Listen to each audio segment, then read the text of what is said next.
नमस्कार, मी प्रदीप नणनकर. आपण पाहत आहात इंद्रधनुष्य. अक्षर मुद्रा दिवाळी अंकातील जगाचा अर्थ समजावून सांगणाऱ्या 5 पुस्तकातील उर्वरित 2 पुस्तकांचा परिचय आपण आज करून घेणार. पृथ्वीच्या रंगभूमीची समग्र गोष्ट सांगणारे ॲनल्स ऑफ द फॉर्मल वर्ल्ड. पश्चिम घाटातील बसाल्टने बनलेल्या डोंगररांगा 66 दशलक्ष वर्षापूर्वीच्या मोठ्या ज्वालामुखीच्या घटनेची गोष्ट सांगतात. हिमालय पर्वतातील उंच शिखरांजवळ समुद्रातील जीवांचे जीवाश्म सापडतात. हे जीवाश्म भारतीय टेक्टॉनिक प्लेटच्या प्रवासाची गोष्ट सांगतात. पृथ्वीच्या इतिहासात अनेकदा उत्तर आणि दक्षिण ध्रुवाच्या जागा बदललेल्या आहेत. खंडांच्या जागा आणि आकार बदलले आहेत. नद्यांचे प्रवाह बदलले आहेत. नद्या डोंगररांगा निर्माण झाल्या आहेत. प्राचीन डोंगररांगा झीज होऊन नष्ट झाल्या आहेत. यामुळे पृथ्वीचा नकाशा गोठलेला नाही. काही दशलक्ष वर्षांमध्ये पृथ्वीच्या नकाशात लक्षणीय बदल घडतात. जॉन मॅकफी यांच्या ॲनल्स ऑफ द फॉर्मल वर्ल्ड पुस्तकातून पृथ्वीवरील बदलांच्या चित्त थरारक गोष्टींचा परिचय घडतो. जॉन मॅकफी हे अमेरिकेतील नावाजलेले लेखक, पत्रकार. मॅकफी यांना सृजनात्मक वैचारिक वाङ्मयाचे जनक मानले जाते. मॅकफी यांचे लिखाण माहिती आणि संशोधनाच्या दृष्टीने महत्त्वाचे आहेच, पण त्यांच्या लिखाणाची शैली सृजनात्मक ललित वाङ्मयाची आहे. ॲनल्स ऑफ द फॉर्मल वर्ल्ड हा मॅकफी यांच्या 5 पुस्तकाचा एकत्र संग्रह आहे. मॅकफी हे 2 दशके मोठमोठ्या भूगर्भशास्त्रज्ञांबरोबर अमेरिकेत फिरले आणि गोळा केलेल्या माहितीवर 5 पुस्तके लिहिली. या पुस्तकातून भूरचनाशास्त्र, त्यातील विविध संकल्पना, पृथ्वीचा आणि भूरचनाशास्त्राचा इतिहास याचा उत्तम परिचय घडतो. शिवाय ज्या भूगर्भशास्त्रज्ञांबरोबर मॅकफी यांनी भटकंती केली त्या शास्त्रज्ञांचा व्यक्तिपरिचय, ज्या भागांना त्यांनी भेटी दिल्या त्या भागांचा थोडक्यात राजकीय, सामाजिक इतिहास असे विविध पैलू पुस्तकात येतात. स्थळ, काळ, व्यक्ती, भौगोलिक बदल, सामाजिक बदल यांचे अप्रतिम मिश्रण लिखाणात घडते. या पुस्तकाच्या एकत्र संग्रहाला सर्वोत्तम वैचारिक लिखाणासाठीचे पुलित्झर पारितोषिक देण्यात आले आहे. ॲनल्स ऑफ द फॉर्मल वर्ल्ड मध्ये मॅकफी यांनी ज्या जागांचा उल्लेख केला आहे त्या बहुतांश जागा अमेरिकेतील आहेत. त्यामुळे अमेरिकेच्या भौगोलिक विविधतेचा, इतिहासाचा परिचय पुस्तकातून घडतो. पण भौगोलिक बदल कसे घडतात याचे चित्रण पृथ्वीवर सगळीकडे लागू पडणारे आहे. या चित्रणाच्या आधारे आपल्या जवळच्या भागातील भौगोलिक विविधतेकडे पाहण्याची नवी दृष्टी पुस्तकातून मिळते. शिवाय वैज्ञानिक शोध लागण्याच्या प्रक्रियेचा पुस्तकातून चांगला परिचय घडतो. विज्ञानाच्या क्षेत्रातील सर्व सिद्धांत पुराव्याच्या कठोर चाचणीतून पडताळले जातात. कधीकधी पुढे आलेले नवे पुरावे जुन्या सिद्धांताच्या चौकटीमध्ये बसत नाहीत. अशा वेळी कधी सिद्धांताच्या चौकटीत बदल करावे लागतात, तर कधी नव्या सिद्धांताची चौकट मांडावी लागते. या वाटचालीतून मूलभूत बदल घडतात. थॉमस कुन या 20व्या शतकातील महत्त्वाच्या विज्ञान तत्त्वज्ञानाने the structure of scientific revolution या पुस्तकात वैज्ञानिक क्षेत्रात मूलभूत बदल घडताना कुठले टप्पे येतात, मोठे बदल कसे घडतात याचे वर्णन केले आहे. हा समग्र बदल प्रक्रियेचा प्लेट टेक्टॉनिक्स सिद्धांताच्या संदर्भात या पुस्तकातून परिचय घडतो. शिवाय या बदलातून जाणाऱ्या शास्त्रज्ञांची विचार प्रक्रिया समजून घेता येते. भूगर्भशास्त्र या विषयाचा परिचय असलेल्या आणि नसलेल्या अशा दोन्ही बाजूंच्या लोकांना या पुस्तकात काहीतरी नवे हाती लागू शकते. आता 4थं पुस्तक, मानव प्राण्यांची समग्र गोष्ट सांगणारे कहाणी मानव प्राण्यांची.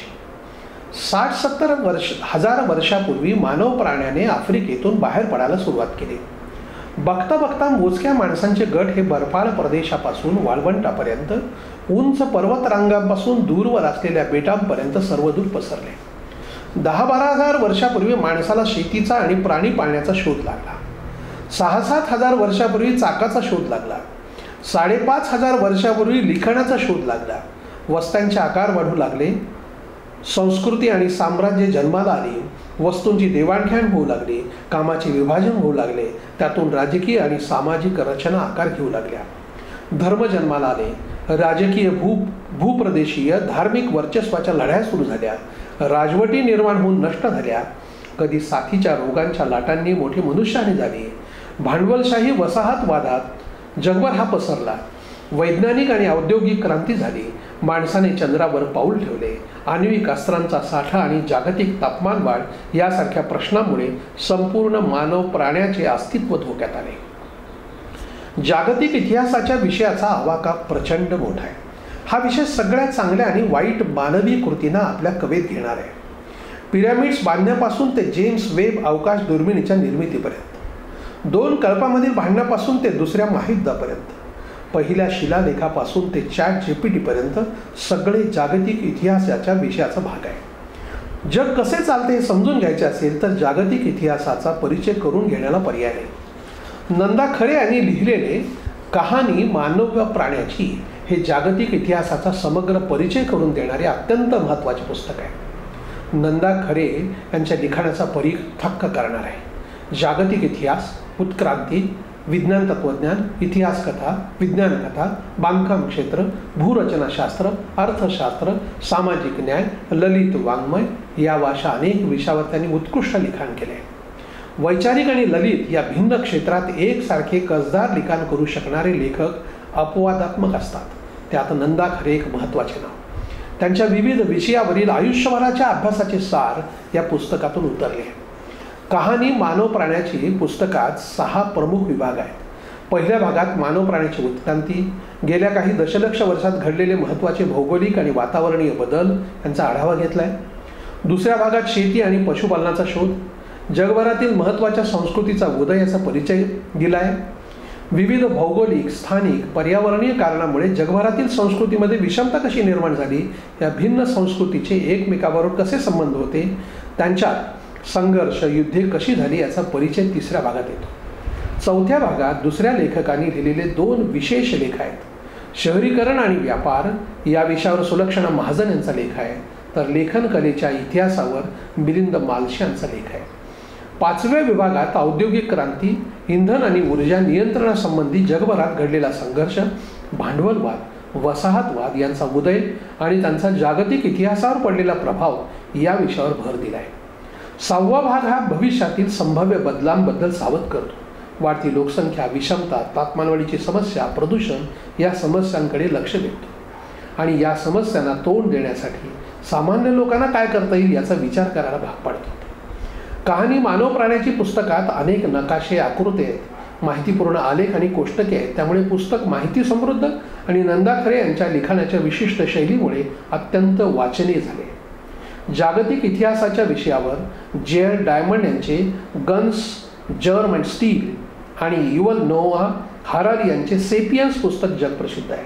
कहाणी मानव प्राण्याची हे या पुस्तकाच्या तोडीचे किंवा काही बाबतीत या पुस्तकापेक्षाही अधिक व्यापक आणि वाचनीय झाले. इतर वैचारिक विषयाच्या बाबतीत दुर्दैवाने असे लक्षात येते की इंग्रजी भाषेच्या तुलनेत मराठी जागतिक दर्जाची पुस्तके नाहीत. जागतिक इतिहासाच्या विषयाच्या बाबतीत मात्र ही उणीव कहाणी मानव प्राण्याची पुस्तकाने भरून काढली आहे असे निसंकोच म्हणता येईल. धन्यवाद. आपल्याला हा जर व्हिडिओ आवडला असेल तर तो लाईक करा, फॉरवर्ड करा व सबस्क्राईब करा.